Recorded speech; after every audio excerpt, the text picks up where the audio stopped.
Because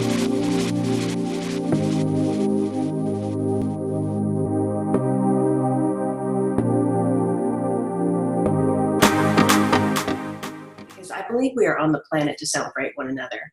And today I want to introduce you to a dear, dear friend and sister of mine. Her name is Jean Adrienne, and she creates some amazing things in the world. She's a fellow radio host and has a powerful radio show. She's an author of a book called Power Tools and has a new book releasing this coming April. And she also creates a process called Inner Speak and has a card deck on Inner Speak that is really amazing.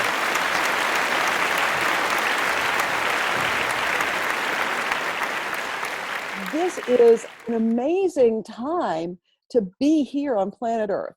You know, I feel like so many of us cashed in all of our S&H green stamps to be here now. And you're probably too young to know what that is, but once upon a time, when you went to the grocery store, every time you spent money, they gave you a little green stamp based on, you know, and so my mother would collect up books of these things, and it was my job to lick them and stick them in the books. You know, oh, I remember those. I'm not that young. All right. So I think we all took all of our S&H Green Stamp books and gave them to Spirit and said, you know, I want to be here now for whatever is happening right here, right now. And I really believe that this is a commitment that we made when our souls first differentiated from Spirit. I mean, I think that this commitment is that old. And those of us who are here, right now, and oh boy, here it comes, made that commitment and said, I'm going to do whatever it takes to support Gaia in making an ascension to the fifth dimension, whatever that means. And I'll do it over incarnation, past incarnation, so that we all get there and there's nobody left behind. You know, you have this amazing article in the birthday issue of 1111 magazine that I'm so thrilled that you were a part of. Oh, thank you for letting me. Courage. You talk about courage, and these are courageous times. These are times where we have to really find the seat of our inner strength and pull in that core. It's so important, and I know a lot of your work with Inner Speak is really to help people kind of come back to themselves. Talk a little bit about courage and perhaps even talk a little bit about Inner Speak in terms of how that pulls people back to their core, how that connects sometimes to things that might be past life or karmic, and how the energies can be released simply by the awareness of some of that information. Oh, absolutely. You know, and that really is the key, is just being aware. As soon as you put your attention on it, you have the ability to pop that bubble of whatever the illusion is around anything in your life. And it's just strictly by putting your attention on it, you know? So boy, as soon as you do that, then things start to change, and they start to change almost, you know, organically and geometrically. It's like, you know, so it's like a fasten your seatbelt kind of time, I think. Definitely so. You know, but I really believe that this is the time that we've been preparing for. Certainly this lifetime, those of us who, you know, are into the spiritual stuff, who follow 1111 magazine, who, you know, do their work, that kind of thing. And it's all finally coming to a place where there's just so much opening. You know, in the Christian tradition, they talk about the second coming of Christ. Mm-hmm. And I believe that that's where we are right now, but we're stepping into our Christed self, our true light, our true essence, and taking that forward and really connecting with each other and with God. Yes. And we're coming up on Easter and that whole symbol of the resurrection, and we do relive those sacred myths, don't you think? The mythologies, the sacred texts, we kind of live that out in our lives. And we are at this period now where if we really allow ourselves to let go, if we allow ourselves to understand that these relationships that we have, whether they're the beautiful friendship, sisterhood relationships like we have, or whether they're those relationships that we kind of wish didn't exist, that they are completely sacred and of purpose to help us grow. And that resurrection is part of that emerging out of even the judgment of one relationship being different than another. Mm-hmm. And, and it's so important right now to release judgment, Mm. to forgive. And it has to start with ourselves. We got to forgive ourselves for all the stupid things we've done, which, we were just coming from our humanness. In many cases, we didn't know better this lifetime or any lifetime, depending on what your belief system is. But, we've got to forgive ourselves. We've got to forgive others. And last night I was reading in A Course in Miracles, and it was talking about Holy Week and the Gift of Lilies. And, Mm. the lily is a symbol of resurrection. And it has been since time immemorial. It's a symbol of rebirth. It's a symbol of the womb, the holding of the Christ consciousness, and then allowing it to open and unfold. And when we don't forgive our brothers, our sisters, what we're doing is we're handing them the crown of thorns. Mm. And if we do that to our brother and sister, we have to wear that ourselves. That's right. And it's painful, Whereas if we choose to use the other hand and give the gift of the lily, then we're forgiving. It's such a beautiful metaphor Yeah. for the opportunity that we have right now. You ask about inner speak, and what inner speak does is it takes you gently to the places where you planted the crown of thorn seeds, Mm. and tells you what to do to let them go. But So it's a deep process too, because I think oftentimes when we look at judgment, mm, and even when we look at forgiveness, for so many people, it's such a surface mental place that they stay right. rather than dropping it down. And judgment is mental. It's Yep, completely the ego, it's totally. completely the mind.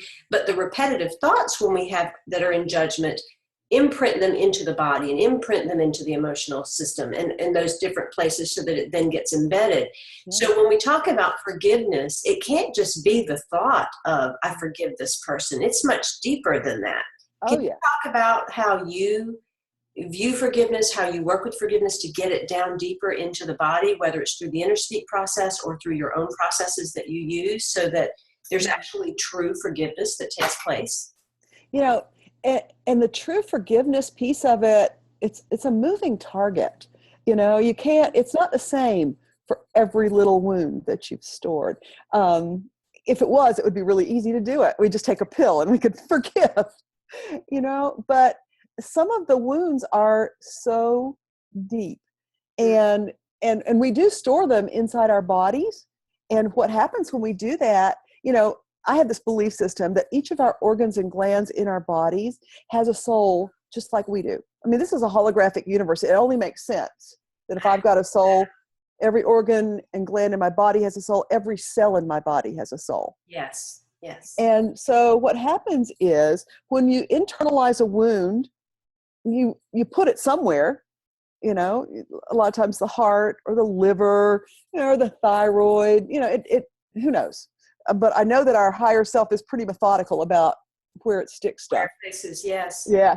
And what that does is when an organ or a gland gets wounded, then it pulls it off of its direction. It can't do what it came here to do, whatever its sole purpose is. And so the body wants homeostasis.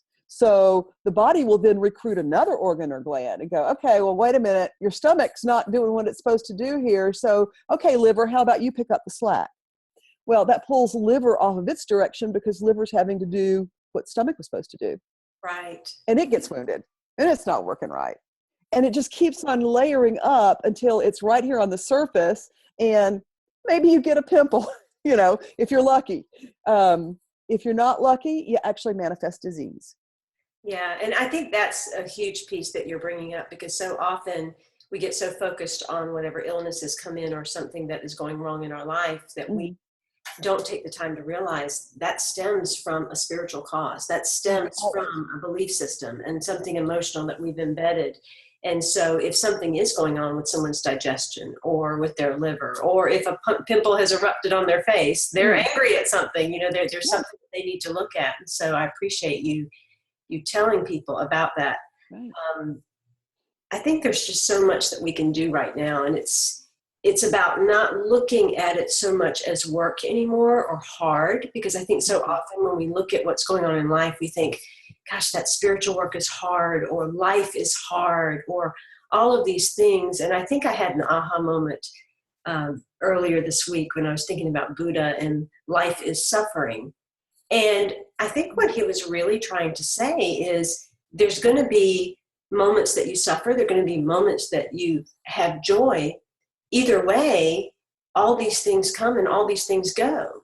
And so don't be attached to what it is or what it feels like. Just move through those waves. Have you seen that in your own life, that it just kind of, absolutely. Yeah. And it depends on how I react to whatever happens around me. It's all about my perception. And, if I perceive that I'm being slighted, then I'll own that. And then I'll not forgive the person that, is slighting me, and I'll store it inside. Whereas if I perceive, oh, okay, that's their perspective, and they're my brother or sister, and I love them because I see the divinity in them, I don't have to accept what they're doing, but I don't have to agree with it. I do have to accept it. It's when we don't accept something that it stops inside of us. Yeah, and that's what creates the suffering. That's what creates the challenge. Yeah, so we go back to that easy button metaphor. Push the easy button. I know. I wish I had one right now. I'll press it. I know. Just in honor of the show. Thank you exactly. so much for spending time with me this morning. I just really wanted people to get to know you. I absolutely adore you and love the way that we've been able to play together in so many different Well, it works both ways, sweetie. So I wanted to let them know a little bit more about Jean Adrienne and about Inner Speak and about your books, Power Tool. And you've got another one coming out. May 1st. Yeah, The Realities of Creation. The Realities of Creation. So I'm excited about that, and I'm certain we'll do something on radio or magazine.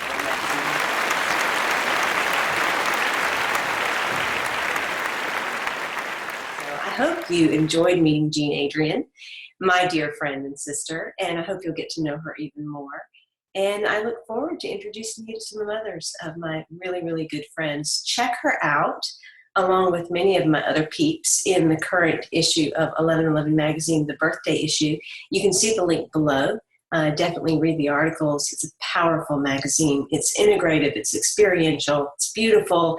And I think that you will be not only enlightened and illumined, but you will have several ahas along the way. And once you read something, it doesn't go away anymore. It's embedded somewhere inside of you to shift and change your world. So from the Rebel Road, I am Simran, in love, of love, with love, and as love. Be well.